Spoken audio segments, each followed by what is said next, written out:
This tape includes the Kata, Chinto,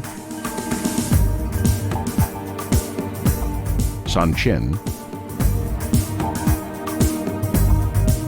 Kusanku, and Sunsu.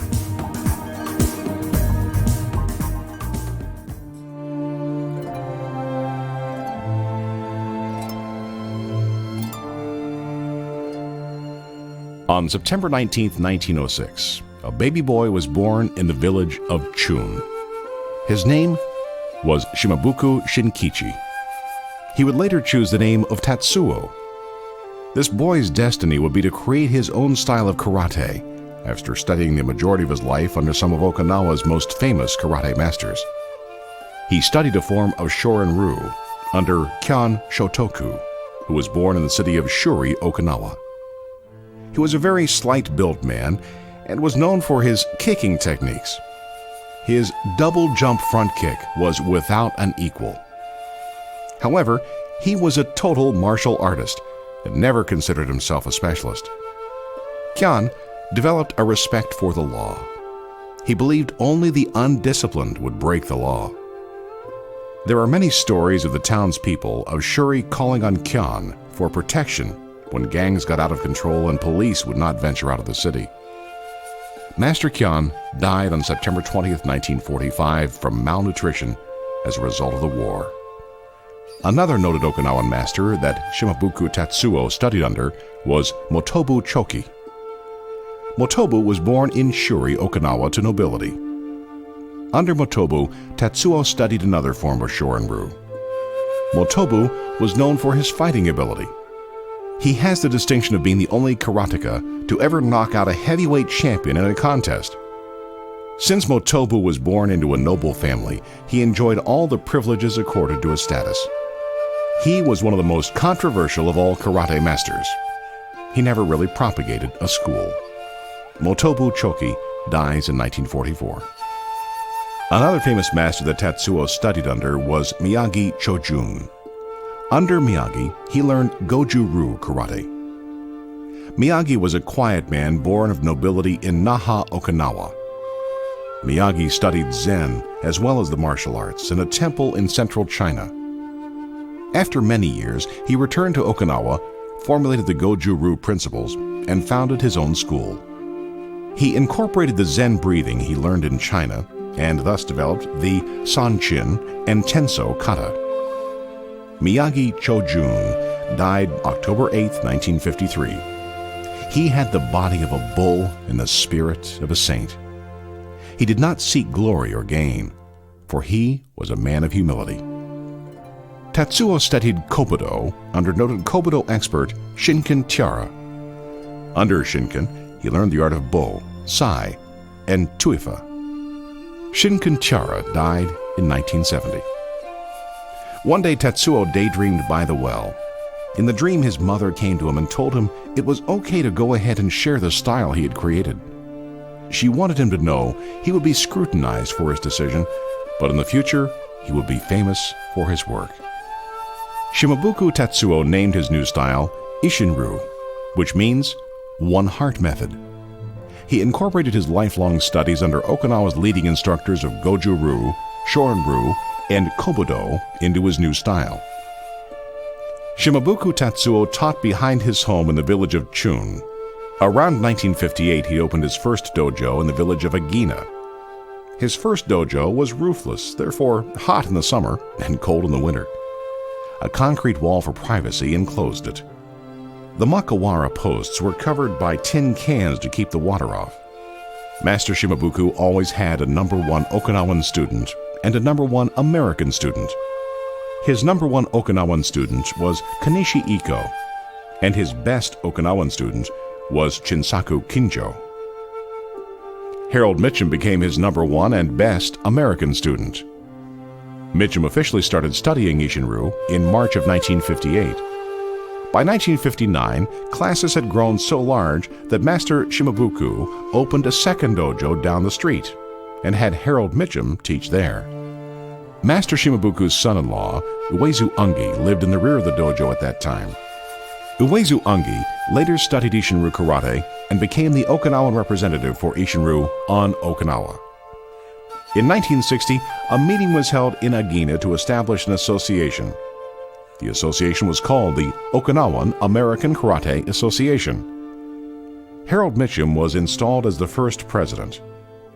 Around 1963, dues from the association were used to put a roof on the main dojo.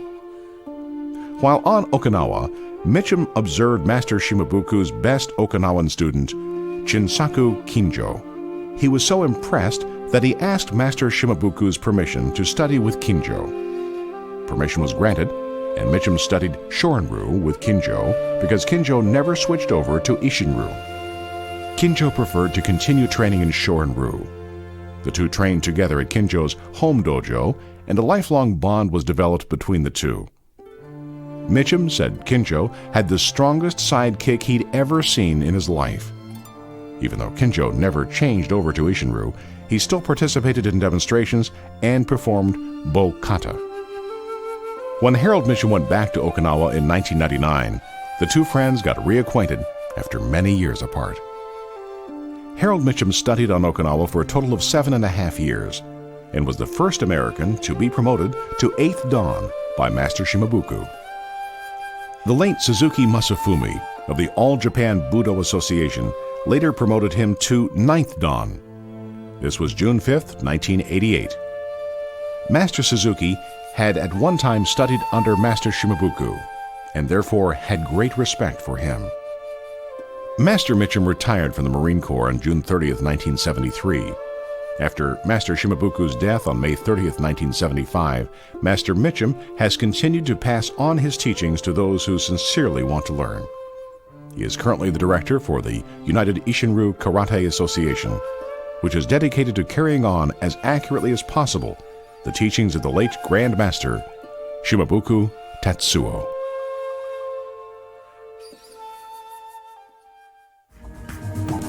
Master Mitchum will first perform the kata, followed by the master demonstrating a basic bunkai for the more difficult portions of the kata.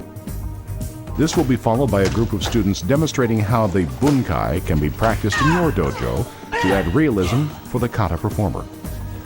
Any questions on the kata performance should be referred back to Master Mitchum's performance. Master Mitchum's kata performance is unchanged from the way he was taught by the late founder while on Okinawa. Well, Master Shimabuku, he studied two different methods of Shorin. One was with Kyan Chotoku, and the other one was with Motobu Choki.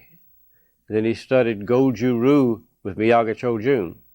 After 32 years of studying those styles was when he decided he had been formulating, changes all along.